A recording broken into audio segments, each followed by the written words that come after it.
I know some of the counties say you can check in with them and give them that information if you're comfortable doing that. But please do that if you've decided to hunker down.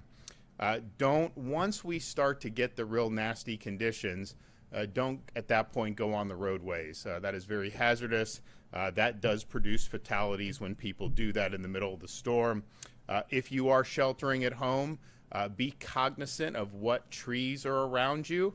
You have 125 mile an hour maximum sustained right now, probably is going to be higher. Whether it hits as a category 4 or category 3, it's going to be a significant storm, and even as it moves inland throughout northern Florida, you are going to see trees that are going to be falling down. That's just the reality of what we're doing, of what we're seeing here. And if you hear the tree limbs snapping around you, sometimes it almost sounds like fireworks are going off. Treat that as a tornado. Shelter in a part of the home that would be where you'd have protection from that. And this is the type of thing where, especially as that eye wall moves through, you're going to have some serious storms. And there also may be tornadoes that will be spun off from this as well, and that could be producing some of these reactions. If you have really severe weather, and then all of a sudden it gets very calm, that probably means you're in the eye of the storm. So don't go out into that. That eye wall will collapse quickly and unexpectedly, and you will get very bad weather very quickly as well. There's going to be power lines that are going to be down. Be careful about that, particularly in the streets, particularly near your residence.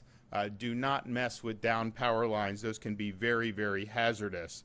The storm is going to hit Florida's Big Bend region sometime this evening, likely around 11 o'clock. It's going to be dark.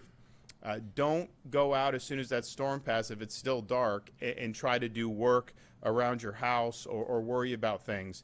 Let it get light. There's going to be hazards there. It's just not something you want to be navigating in the dark. When we get into tomorrow, you may have some things on your roof. Just be careful with using ladders.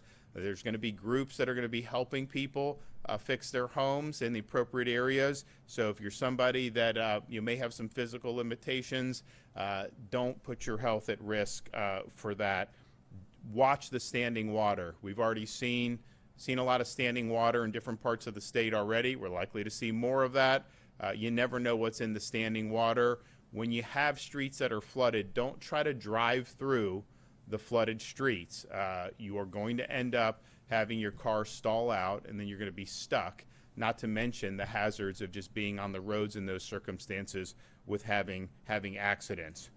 We've been working here at the state, really starting the weekend. Clearly, we did a state of emergency at the beginning of the week. We have 1,100 missions in progress through the Florida Division of Emergency Management. Those continue to be filled, and they will continue to be filled until they're all done. Many of those are more for post-storm resources rather than pre-landfall resources. We do have the linemen staged throughout the state. You have Duke, TCO, FPL. We have the co-ops, we have the municipals. I think everybody's on the same page. As soon as this storm passes, there needs to be a strong effort to get the power restored, and they will be working to do that. And they've done a great job on this in recent years, and I think we've really set the standard here in the state of Florida. We have 130 generators that are at various gas stations. So when they lose power, most of the newer gas stations or the larger stations have generators per Florida law or have an ability to get the power back on. Some of the smaller ones don't, and when you're talking about the Big Bend region, that can be significant. So those generators have been distributed, and we should not see major interruptions in fuel given that. We have all state agencies that are on standby, 3,500 National Guard soldiers. We can surge that very quickly if we need more. Florida Highway Patrol has 200 state troopers that are on standby. They will go and be dispatched immediately following the storm to areas that need help. Florida Department of Transportation standing by. 307 cut and toss crews to get the roads cleared, 120 bridge inspectors to get the bridges back open, almost 700 generators, big 200 plus pieces of large equipment, and then the large pumps, which they have used not just in hurricanes, but in some of the rainstorms we've had where you've seen flooding in recent months. FDOT has used that, and it's been very effective. We have done a fuel mission, even though we've sent the generators to the stations. We haven't necessarily seen fuel shortage, but you do have ports that are closed. So we have almost 500,000 gallons of diesel in reserve that are being brought into the state, 132,000 gallons of regular motor vehicle gas, 36,000 gallons of propane, and 5,000 gallons of jet fuel. So you're close to almost 700,000 gallons between everything we have across the variety of fuel needs, and we don't anticipate having to use all or even most of that, but we want to make sure that people have the fuel that they need, particularly as the storm passes. So if you're in one of these areas in the northern part of the state, particularly on the coast and those low-lying areas that will face the brunt of the storm surge, you still have time, but you got to do it right now. Every minute that goes by, you're going to start to see conditions worsen. You know, I was out, you looked this afternoon in Tallahassee, it was honestly wasn't that bad. It's going to get a lot worse in northern Florida as that storm gets closer. So I want to thank everybody that's been involved in the prep. We've got the assets that are there. People just need to make sure they're making decisions that have themselves and their families' safety in mind. We can't control how strong this hurricane's going to get. We can't control the track of the hurricane. But what you can control is what you can do to put yourself in the best chance to be able to ride this out in a way that's going to be safe. So with that, I'll turn it over to Kevin Guthrie.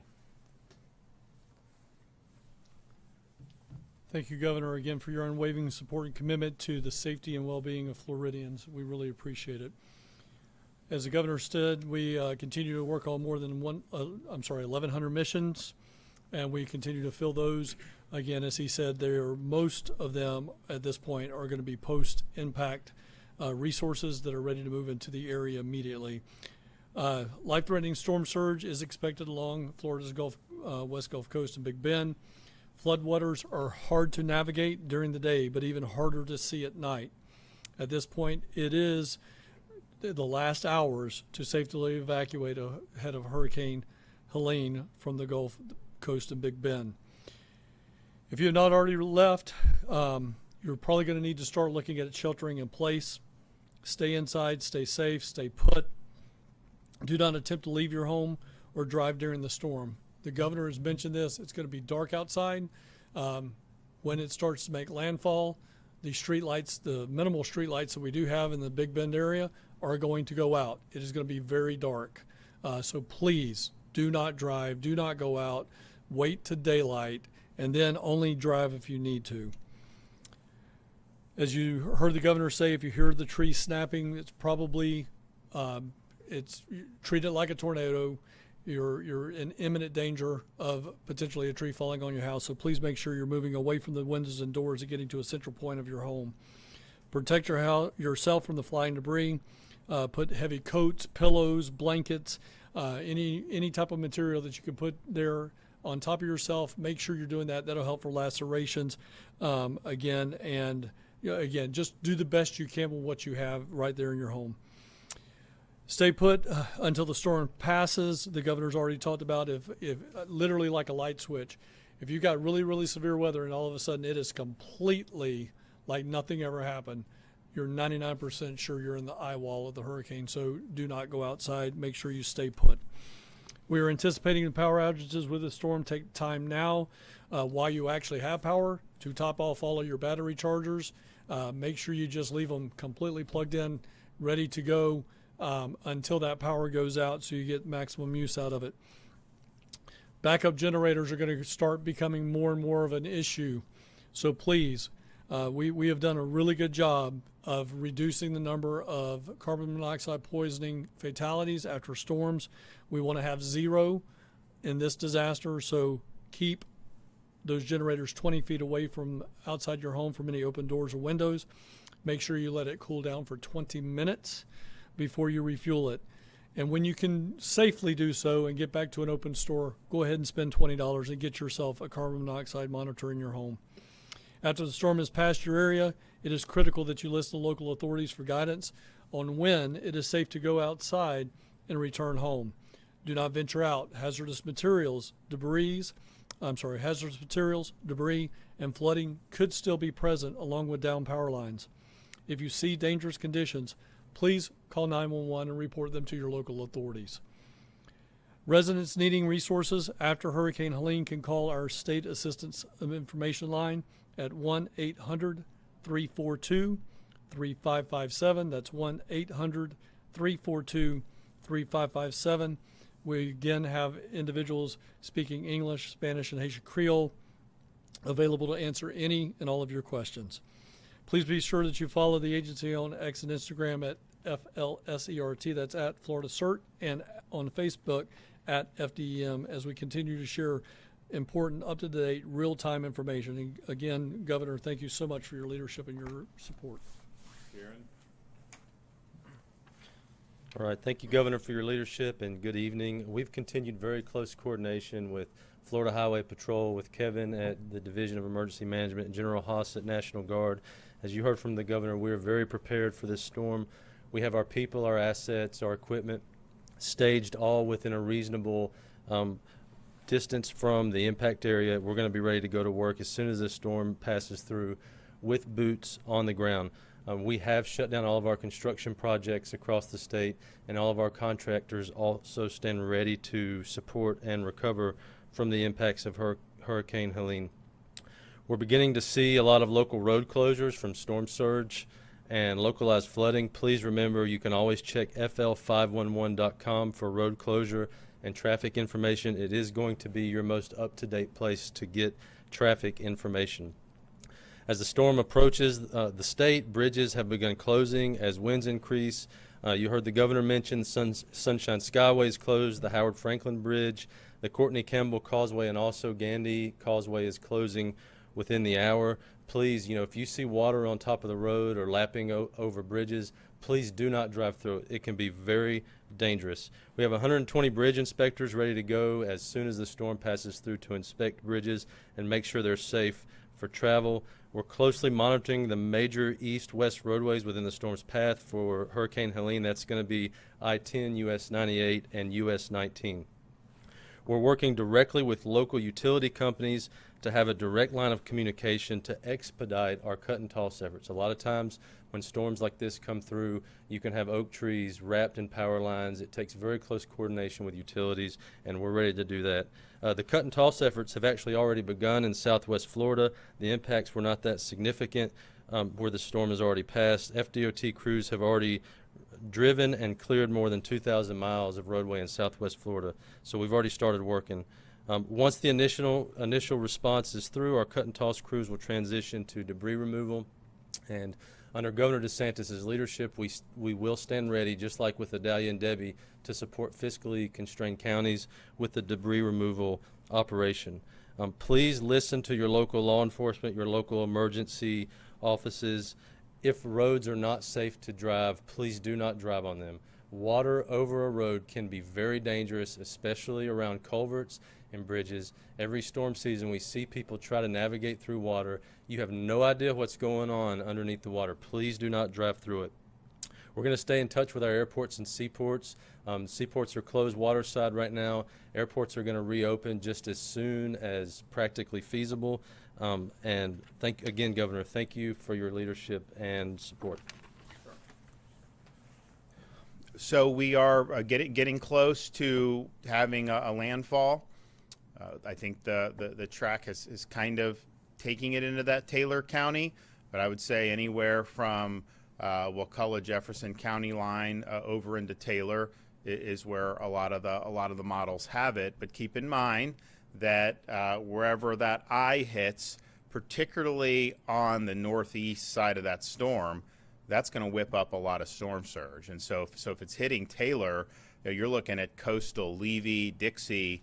That's going to be some significant surge. On the west side of the storm, you still have surge, but it is not going to be as high as the ones on the northeast side. That's just how these things work. So where it hits is important for the wind. The wind is going out pretty far from this storm, and so you're going to have hurricane force winds for probably 50 miles outside of the eye of the storm. And then you're going to continue to see surge, particularly in that Big Bend area. So, but people do have time. If you're in those coastal areas, particularly in that Big Bend, if you want to get out of Dodge, you still have time to do it. We're likely to see conditions worsen, but if you go right now, you're probably going to be okay. And then if you decide not to, hunker down. You gotta be as safe as you can. I will say that regardless of what people decide to do, we have resources that are staged, whether it's National Guard, whether it's Fish and Wildlife, whether it's our State Guard, all these assets that can go and help with search and rescue efforts if people are caught in difficult circumstances. You don't want that to be the case. And just keep in mind that if you do find yourself in those situations, those rescue efforts will be undertaken. But once it's safe to do so, they're not going to go out in a Category 3 hurricane trying to effectuate rescue. So the storm will pass, and then they will go in and help people that are in need. So we have that, locals have that, and you'll see those resources be put to bear if needed, but it will likely not happen until that storm passes. So just keep that in mind. If you stay behind and then you call in the middle of the storm, I think in pretty much all instances they're going to say we're going to have to wait. So be smart over these next few hours. With that, yes.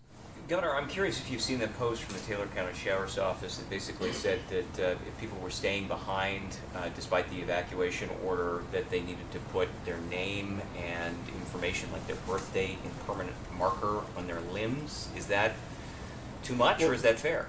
Well, I think people still have time to effectuate an evacuation in some of those areas. I mean, particularly you look at Taylor County, you look at that eye is kind of is heading in that direction potentially. It's a very real possibility that this storm will make landfall in Taylor County.